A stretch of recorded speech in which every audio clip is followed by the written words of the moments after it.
নমস্কাৰ বন্ধুসকল, স্বাগতম জনাইছোঁ চয়নিকা গগৈ এণ্টাৰটেইনমেণ্টলৈ। আশা কৰোঁ আপোনালোক সকলো ভালে আছে। আজি আপোনালোকক দেখাব বিচাৰিছোঁ এখন পবিত্ৰ ঠাই, যিখন আছে অৰুণাচল প্ৰদেশৰ অন্তৰ্গত। সেই ঠাইখনিৰ নাম হৈছে মালিনী থান, য'ত আমি দুদিনমানৰ আগতে ফুৰি আহিলোঁ, কিন্তু তেতিয়া আপোনালোকৰ আগত ভিডিঅ'টি শ্বেয়াৰ কৰিব পৰা নাছিলোঁ অলপ অসুবিধাৰ কাৰণে। এতিয়া ভাবিছোঁ আপোনালোকৰ আগত সেই পবিত্ৰ ঠাইখন শ্বেয়াৰ কৰোঁ। গতিকে বলকচোন চাওঁ সেই পবিত্ৰ ঠাইখনি। বগীবিল দলং আমি পাৰ হৈ আহিলোঁ, কিন্তু মাজে মাজে কিছুমান ভিডিঅ' আমাক কৰাই নহ'ল অলপমান অসুবিধা হোৱাৰ বাবে। গতিকে বলকচোন আগলৈ কি হয় চাওক।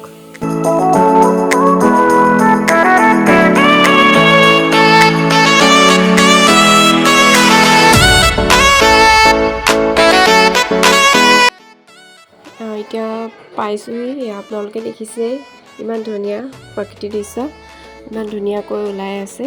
আচলতে এইডোখৰ হৈছে অৰুণাচল। মালিনী থান বৰ্তমান অৰুণাচলতে অৱস্থিত। ধেমাজি জিলাৰ চিলাপথাৰৰ পৰা প্ৰায় 8 কিলোমিটাৰ হ'ব। উত্তৰে অৰুণাচলৰ চিয়াং জিলাৰ লিকাবালি মহকুমা। চিয়াং পাহাৰ আৰু ভৈয়ামৰ সীমাত পাহাৰৰ ওপৰত মালিনী থানখন অৱস্থিত হৈ আছে।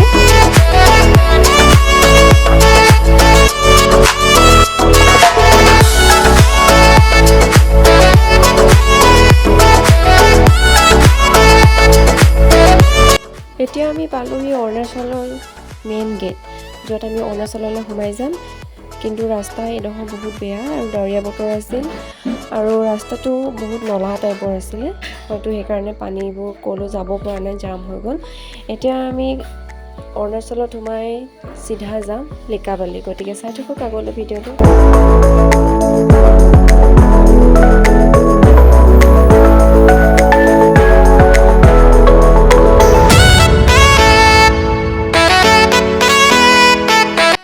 আগত ট্ৰেভেলাৰখন চাগে লিকাবালিৰ পৰা আহিছে, মানে মালিনী থানৰ পৰা আহিছে। এতিয়া আমি সোমালোঁ মালিনী থানৰ ৰাস্তাত, কিন্তু ৰাস্তাটো বহুত বেয়া নিচিনাই লাগিছে।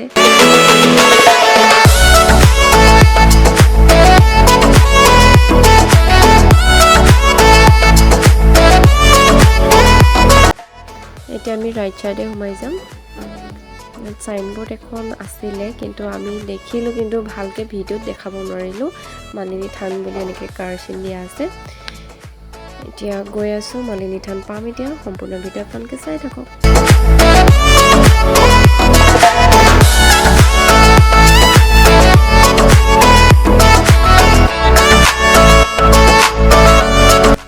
ৰাস্তাটো আচলতে মাজে মাজে বহুত ভাল, মাজে মাজে বহুত বেয়া। কি বুলি ক'ম, ভালো ক'ব নোৱাৰি, বেয়াও ক'ব নোৱাৰি।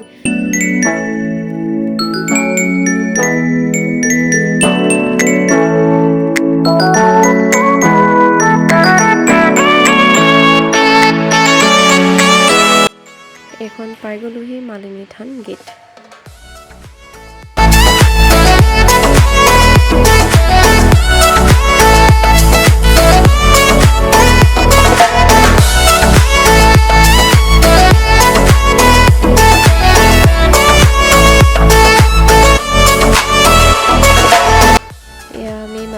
পাই গ'লোহি। দেখিছে ইমান সুন্দৰ পৰিৱেশ, বহুত মানুহ আছে চাগৈ।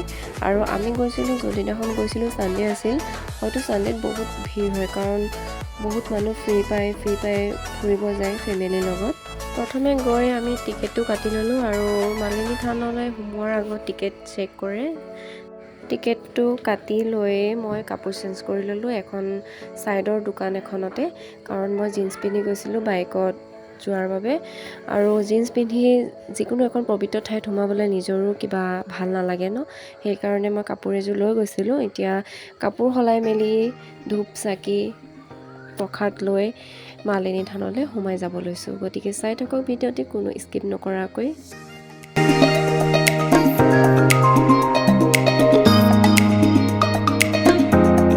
আপোনালোকৰ আগত মালিনী থানৰ বিষয়ে অকণমান কওঁ বুলি ভাবিছোঁ। মানে যিমানখিনি মই গৈ তাত গম পাইছোঁ, মালিনী থান প্ৰধানতঃ দেৱী দুৰ্গা আৰু শিৱৰ নামত উপাসনা কৰা হয় বুলি কৈছে। এই থানৰ লগত কৃষ্ণ আৰু ৰুক্মিণীৰ নামো জড়িত হৈ থকা দেখা যায় বুলি কৈছে। পাহাৰৰ পৰা অলপ ওপৰলৈ গৈ প্ৰথমে আমি মালিনী থান পাওঁ, তাৰ পাছত অলপ ওপৰলৈ গৈ ৰুক্মিণী থান আছে, কিন্তু ৰুক্মিণী থানত ভিডিঅ' কৰিব নোৱাৰিলোঁ। পাছত যদি আকৌ কেতিয়াবা যোৱা হয় তেতিয়া ৰুক্মিণী থানো নিশ্চয় দেখাবলৈ আপোনালোকৰ আগত চেষ্টা কৰিম। তলৰ পৰা একেবাৰে ৰুক্মিণী থানলৈকে এই খটখটিকেইটা, মানে খটখটি বুলি কৈছোঁ, কিবা যদি ভুল হৈছে আপোনালোকে শুধৰাই দিব বাৰু, আমি খটখটি বুলিয়ে কওঁ। খটখটিকেইটা টোটেল বোলে 207টা আছে, মানে ইয়ালৈকে মালিনী থানলৈকে, আৰু মালিনী থানৰ পৰা ওপৰত, মালিনী থানৰ ওপৰত ৰুক্মিণী থান আছে, তাৰলৈকে টোটেল 207টা আছে। গতিকে বলকচোন চাওঁ মালিনী থানৰ পবিত্ৰ পৰিৱেশ।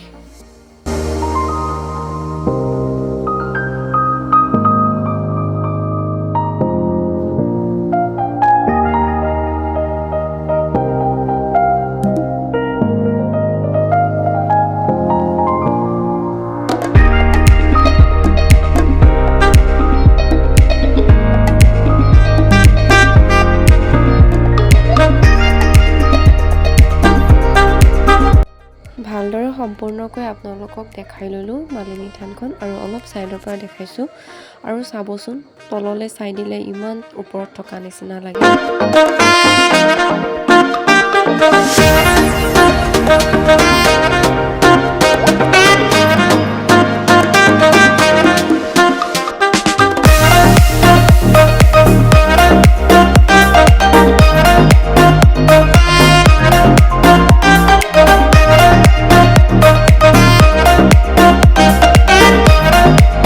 এতিয়া মই ধূপ জ্বলাই লওঁ, ধূপ চাকি জ্বলাই লওঁ, জ্বলাই আপোনালোকক গোটেই পাছফালৰ পৰাও দেখাবলৈ চেষ্টা কৰিম গোটেই পৰিৱেশটো।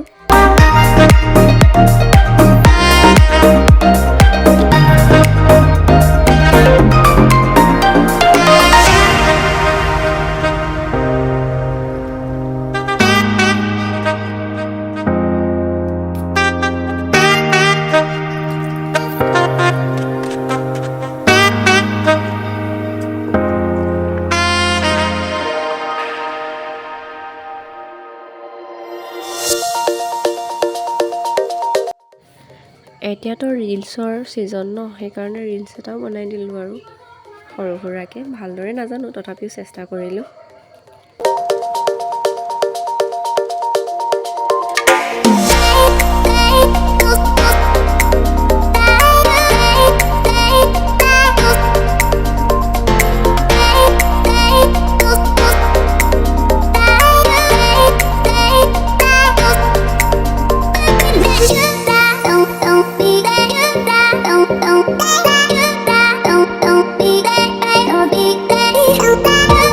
Don't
অৱস্থিত মালিনী থান। আজি ভিডিঅ'টো ইমানতে সামৰি মাৰিছোঁ। যদি ভিডিঅ'টো চাই ভাল লাগে লাইক কমেণ্ট আৰু শ্বেয়াৰ কৰিবলৈ নাপাহৰিব আৰু আপোনালোক যদি মোৰ চেনেলটো নতুন তেন্তে ছাবস্ক্ৰাইব কৰিবলৈ নাপাহৰিব। গতিকে আজিলৈ বাই বাই।